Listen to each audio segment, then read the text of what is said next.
Do you love the idea of personal growth but find the practice of it exhausting? We get it. We're Brandon and Megan Giggling, growth coaches with the mission to put the personal back in personal growth. If you want a new way of growing into the next version of you without the frustration, guilt, and overwhelm, you're in the right place. It's time to rethink your growth journey and make it into something that works for you. You in? Welcome to Growth Reframed.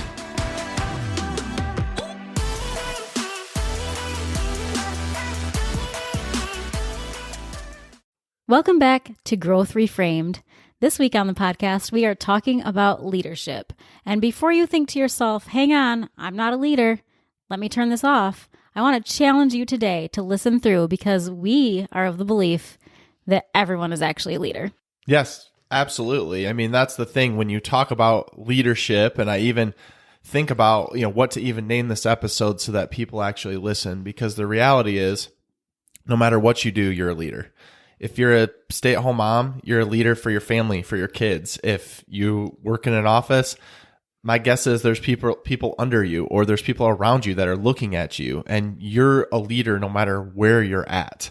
I think about I just got done being an assistant coach for our daughter's soccer team, and it's like you don't think about that as being a leader, but you are. You're a leader of those kids, and they're looking up to you. And ultimately, we're all being looked up to by someone. And a lot of the things we're going to touch base on today about ways to really be a better leader. Again, like you just said, Meg, I mean, we don't want to turn off and be like, that's not us, because the argument is it is. It's all of us. You can't really get away from it. No matter who you are, what your station is in life, someone somewhere is looking up to you, is looking to you. And whether you acknowledge that or not, it doesn't change the fact that it's there and that it's a real part of your life and a real part of your day-to-day.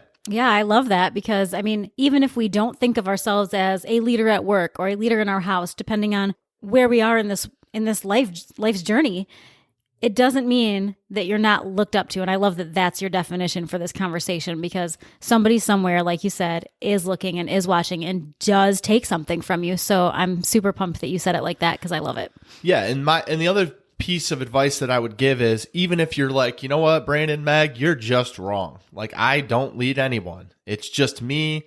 I'm living by myself. I do things by myself, and I'm not really leading anyone. But are you leading yourself? You're still responsible for you. A lot of us, I think, with that, look for leadership. We look for someone to motivate us. We look for someone to pump us up. But are you doing that for yourself? Like, when you look in the mirror, are you looking at yourself as a leader? Because maybe you just really do need to reframe your thinking on how you're looking at it. And whether it affects anyone else at all, maybe that's not even your goal right now. But does it affect you? Does it personally affect you? And if you don't lead the charge in your own life, then you can't really expect anyone else to do that. And so I want to really challenge your thinking today when we talk about this. And the first thing that we really talked about when we were looking at this was a huge pet peeve for me, not only in life, just in people I interact with, but me and Megan manage other people, we employ other people, is really just that taking ownership piece. Now, what do I mean by taking ownership? I mean, if it's your responsibility to handle it, are you taking on that responsibility? Are you recognizing that you are the person that's supposed to be doing that? Are you recognizing that you are the person who's supposed to be taking steps and creating plans and thinking more deeply about it? Because I think a lot of times, no matter what it is, we can kind of discount that it's on us really to resolve and figure out. Like, sometimes, I'll be honest, our kids drive me absolutely insane, but I'm still responsible for making sure that they're a good part of society, that they're growing up in a place and I'm modeling the behavior that I want. And so if they're annoying me and if things aren't happening and progressing, I can't say, well, you know what? The world is just crazy. And so they're the reason that, my family and my kids are being crazy today. No, there's a responsibility and there's a role that we all take. And I think the easiest thing you can do when you're talking about taking ownership, because I see it day in and day out across everything and every person that I interact with, is playing that blame game. Is pointing the finger and saying, well, this is the reason. This person, this company, this politician, this thing, this is the reason why I can't take ownership, why I can't do that. But you're really just deflecting from taking on taking the weight of the responsibility of what you're supposed to be doing. Because you might not be able to control all the outside circumstances, but you can still control how you're showing up and taking an ownership piece to your own life. Right. And I really appreciate there that you said it's not just a person, because not everybody here does lead people in a formal capacity. So the fact that it's not just like, well, Sarah over there did that and that's why I can't meet my goals, or that's why I can't be a good leader. It's not just about Sarah. We do it with everything. There's so many ways to take ownership that aren't placing a blame on some other person. And when we want to do that, when we want to just shift off on the other convenient person or the other convenient thing, it just really almost kind of makes us less effective and less respected as a leader, I think. Whether or not we're leading anybody else, like if somebody looks back at us, I think it just is a terrible look to be like, well, it's always going to be reason A, B, C, or D that I can't do this. At some point, we have to look in the mirror and reflect and think, oh, shoot, maybe it's me. Maybe I'm the reason. Maybe I have 100% or 1%, doesn't matter how much of it's you, but you have to be willing to say that, yes, your part is definitely there. Like you have some sort of say and some sort of responsibility to it. Right. Well, and the reality is, I mean, me and you are guilty of this too, but we're just, as human beings, we're all amazing at rationalizing everything and finding a reason for why everything isn't happening. And for the most part, there are outside forces that are kind of playing a role, but ultimately what we talk about all the time on here is you're the one who gets to show up as you, individually as you. So don't focus on all the other things, people, and in the environment that are causing this to happen. Focus on how you can show up in a way to make sure that you're not rationalizing your way out of even trying to fix certain things, about even trying to show up in the best way that you possibly can. Absolutely. And another thing is just having difficult conversations. It sounds so silly to say that that's something you need to be able to do because it seems kind of obvious, but there is actually an art almost to having difficult conversations. Not everyone can do it and not everyone can do it well. And even if you're just brave enough to even start that process of becoming somebody who initiates a difficult conversation, you're taking a really big step in leadership. To be willing to try that, to be willing to go into that discomfort is a huge step, because I can tell you firsthand, I spent a very long time avoiding all of it. And I'm just now getting to the point where I'm comfortable enough with myself and with my relationship with other people that I can sort of initiate those difficult conversations. And it doesn't mean it's going to be fun. It doesn't mean it's going to be enjoyable. And it certainly doesn't mean I don't mess up all the way through it, because I'm telling you, I still do. I'm going to for a long, long time, probably the rest of my life. But just the willingness to have those and to initiate and be the one to step forward and say, hey, this is an area that we need to talk about. I think that's a huge step in being a good leader. Yeah. And conversations, by the way, don't need to be conflict. I mean, yeah, there might be conflict. There might be a residual effect. I mean, there's always a cause and effect. I mean, if you're bringing something up, especially bringing it up to the attention of someone else, trying to coach, model, do whatever you're trying to do for them, it could cause conflict. So I don't want to say it won't. But there's a difference between conversation and conflict. And you even said a minute ago, there's an art to it too. You have to show up and have some ability to recognize who the person is that you're interacting with and changing how you're going to interact with that person, because it's different depending on who it is and how it is. Which actually leads us to our next point, which is stop treating everyone the same. You have to understand that every single person is motivated differently. Ultimately, I would argue that every person wants to be seen and heard. Those are the two things that pretty much every human walking on the earth wants to do. And whether they do it the right way or not, that's ultimately their motivation for what they're trying to do. But I think as leaders, we really miss the mark when we try to treat everyone the same. Because I can tell you right now, like I work with Meg. I don't approach her the same way that I approach other coworkers. It's different. She's my wife. She's not only my coworker, my partner in crime, she's also my wife. So I do have to have a different mindset when I'm approaching her versus approaching another employee.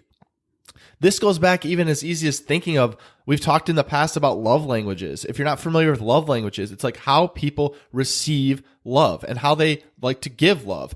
And that idea is the same thing we're talking about here.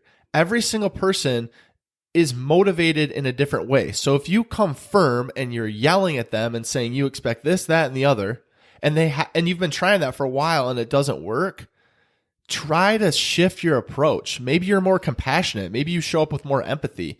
Maybe you show up with a more fun nature. Maybe you promote them and just talk about how great, they're doing in one area, and then talk about how they can improve in another area. There's so many different ways you could think about it, but I think a lot of times you're like, well, that's just not who I am. That's not how I do it. That's not how I'm built. It's not about how you're built, though. When you're interacting with other people, there's a relationship there. There's a conversation there. There's something that mutually has to happen. It can't just be you strong fisting it. And maybe you have people that do respond that way, and maybe that works, but you can't do that across the board for everyone. Right. I mean, I'm just sitting here thinking about just to the parents out there. I mean, you love your children, but do you approach them the exact same way? Do you take away the same things when you're taking away, or do you give out the same consequence when you need to give out a consequence? No. I mean, we sure don't. Our daughter and our son are very different people with very different communication styles, with very different motivations. So we don't discipline them the same. If I'm taking away something for one, it's not the same for the other. I'm not that even with it because it doesn't matter the same to them. If we have to have a conversation, we approach both kids differently because one of them's a little more sensitive than the other about that kind of thing and will tend to break down a little bit more easily, while the other one needs a little bit of a firm push and an angry outburst every once in a while. They really get pushed through. So there's just kind of like these, I mean, whether you're parenting, whether you're in some sort of coaching situation or a leader at work, doesn't matter because people are different, and we have to stop, like Brandon was saying, just acting like it's all the same and it's just about how I want to show up, because it's not just about how I want to show up. It's how you need to show up for that other person that you're speaking with. Mm-hmm. And I think another great point here is really being proactive instead of reactive. So one of the things you're talking about, even in the approach of challenging people in a different way, that means you're actively thinking about it in the moment before you interact with that person, before you walk into that room, before you're having that conversation. You're thinking in your head how it's all going to play out. And that means you're being proactive. So often I think we just sit and wait with our hands in our pockets and we're reactive. We wait to see what happens. Well, I'm not going to challenge Meg, but I'm just going to internally think about the fact that she should be doing all of these things without actually being proactive and talking to her and having a conversation about it. One of those difficult conversations we were talking about. I'm just going to see how she's going to react. Mm-hmm. What happens when you do that is when you're waiting to be reactive, you react usually in a much more harsh and negative way than you should have.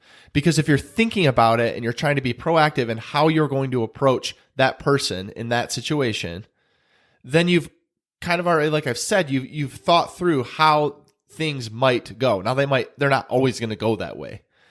But if I wait until I'm annoyed, irritated, or I've just not wanted to bring up the conversation, then eventually something that someone does sets me off. Then when I'm reactive, it's actually going to be way more likely to cause conflict, way more likely to cause it to be a much bigger issue, rather than looking at things proactively and trying to, think about things before you open your mouth and have those conversations. And I think proactive versus reactive goes a lot further than just even communication. For me, when I was thinking this through, I was going a totally different direction.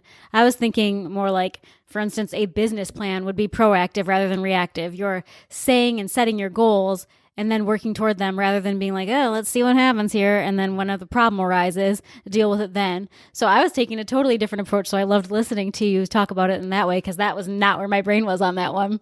Right. Well, and you think about leadership, are you more likely to follow someone in any situation?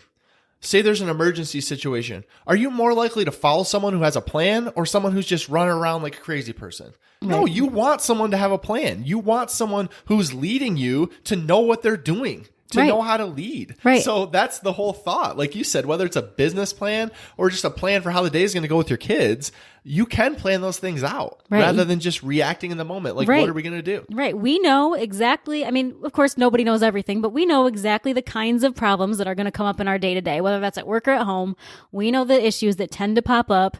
And so we can plan for that, or we can act totally surprised and be like, oh dear, I don't have any idea how this could have happened. and not plan for it and run around like chickens with our head cut off instead of understanding exactly how most of our time is spent and what we need to do to make it work better for us. Mm-hmm.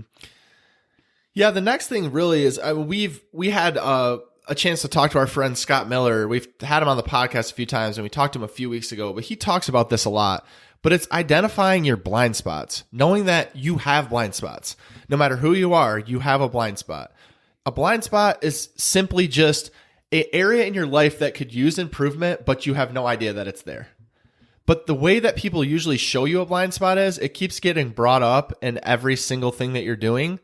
And eventually, if you open your eyes to the fact that you, one, recognize you have blind spots, and open your eyes to what are the critiques that people seem to keep telling me? What are things that people keep asking me about that I feel like I've been very clear about? What are these things that have come up?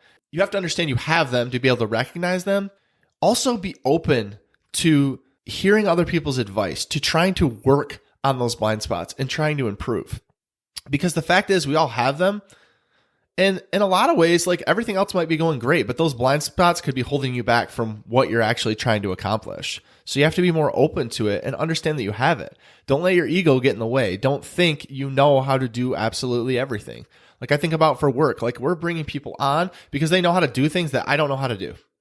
My blind spot, they're showing me my blind spot and they're filling in that gap. And I'm hiring them on to do that because I have that blind spot. Had I thought I know everything, I'd still be sitting on my hands and our business wouldn't be excelling like it is because I wouldn't be identifying that that's something that we need to do. And I don't personally know how to do it. You don't have to know how to do everything, but you do have to know how to find the people that know how to do that. And you have to know that there are areas that you don't know.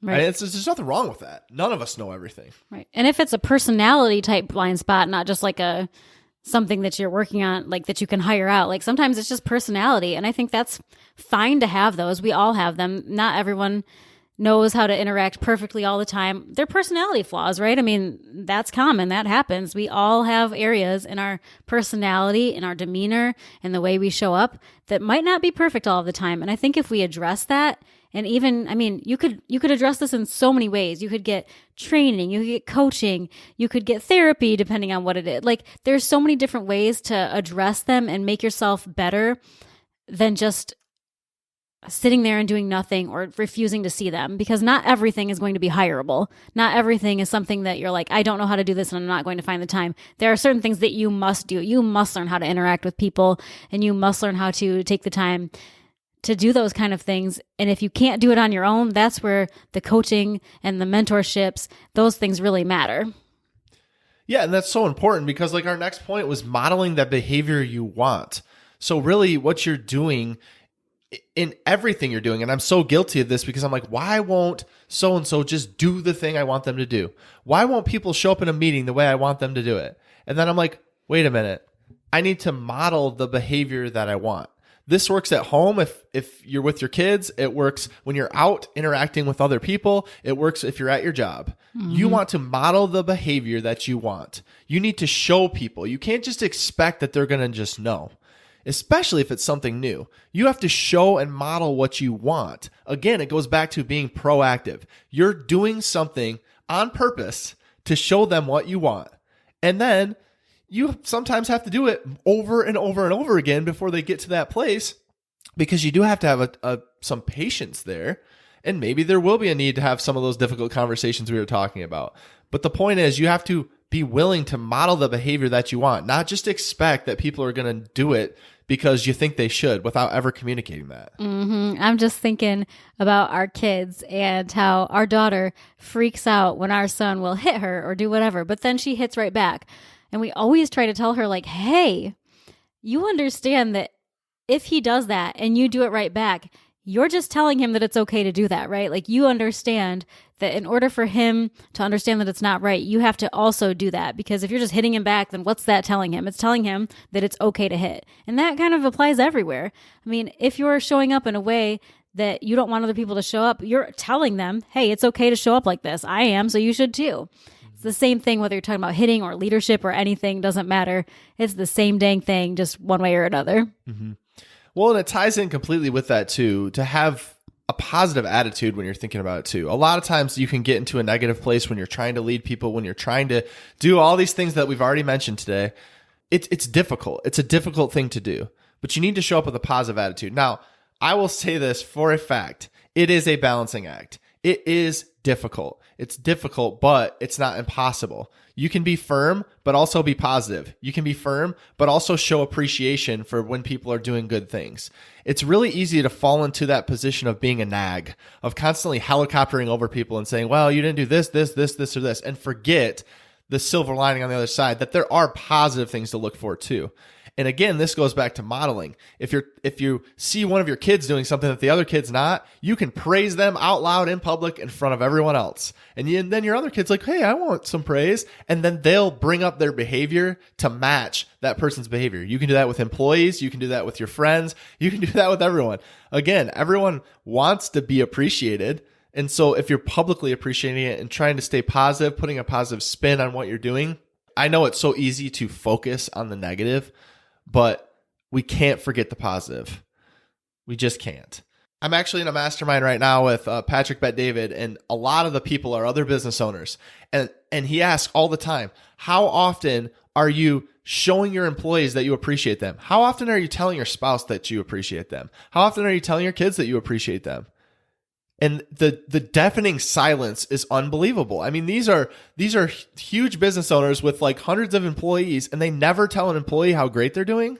Who wants to work in an environment like that? Who wants to be married to a person like that never lifts them up, that never encourages them, that never tries to give them a positive sense? And I keep hearing it over and over and over again. So I want to really hammer it home here that it is important to do that. And it's easy. It's so easy not to do it. Mm-hmm. Another thing is just being open to trying new things. And I guess I sort of touched on this when I was talking about therapy and mentorship, but I just think that there's so many opportunities to be a better leader when we're opening our eyes and expanding our horizons to really try new things. Maybe it won't work, but maybe it will. Maybe we'll learn something and maybe it will help us. And whether that's at work or at home doesn't matter. Being open to trying new things, it helps everything. It's not just to make you a better person. It's just to help you in the specific thing that you're doing, but it also can unlock creativity. It also can help you feel more positive and more confident in your abilities. Like there's so many great things that come from being open to trying new things. And it can be rock climbing or shooting a gun or taking a management course. It doesn't matter what it is. There's just so many benefits to having that mindset of I'm going to try something new. Mm-hmm. Yeah, because you have to go into it with the idea that you don't ever want to stop improving. A lot of times we get stagnant and we wonder why life isn't progressing, and we wonder why we're not thinking about things differently, and we wonder why we get into these cycles of the never-ending Groundhog Day, but we've stopped somewhere challenging ourselves. We don't read anymore. We don't look at conferences or free webinars or masterminds or whatever they are. We don't do that because we're like, well, we already know how it's going to turn out. But the fact is you don't. We should always be focusing on trying to improve. And if you want to be the best leader you can possibly be across the board, you got to constantly be putting things in front of yourself to try to improve. Go into the idea of every day, how could I improve? At the end of the week, don't think about all the things that went wrong. Think about what are the things that I did right this week? How did I improve? There's got to be something, y'all. There's got to be. And so you got to do that. And then lastly, nothing's above you. Nothing. You cannot go into life thinking that anything's above you, that you're better than this, that, or the other, that it shouldn't be an expectation that you do this, that, or the other. Don't be entitled. Don't be afraid to get your hands dirty. Don't think that it's not for you to do.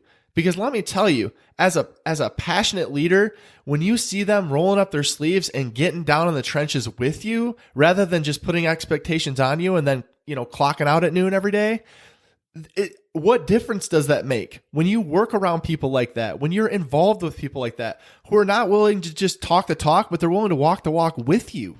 That's important. But a lot of times we get to a level, stature, or thing, and we think it's just above us, that we shouldn't have to go down and do those things. And I'm not saying you have to all the time, but you should be at least willing to help and step in, because that's the type of leader that everyone wants. Mm-hmm. That's my favorite type of leader, when I know that they're there with me in the trenches, or willing to be there with me in the trenches, even if they might not always be able to be. I think that matters. Just knowing that someone's got your back all the time, that someone's going to show up for you when you need it, that matters. And that really makes all the difference in the world for me personally. And I know for the people around me too, because they tell me. So I hope that we've given you some things to think about. I hope that we've gone ahead and expanded your horizons on the idea of leadership and that it is not just somebody who is leading in an office every day from 9 to 5. We think everyone's a leader. We hope you do too. Go out and have a great week. Love y'all. Thanks for listening to Growth Reframed. If you enjoyed this episode, please make sure to subscribe and leave us a review. We would love to connect with you, so shoot us a DM on Instagram @Growth Reframed. We love y'all.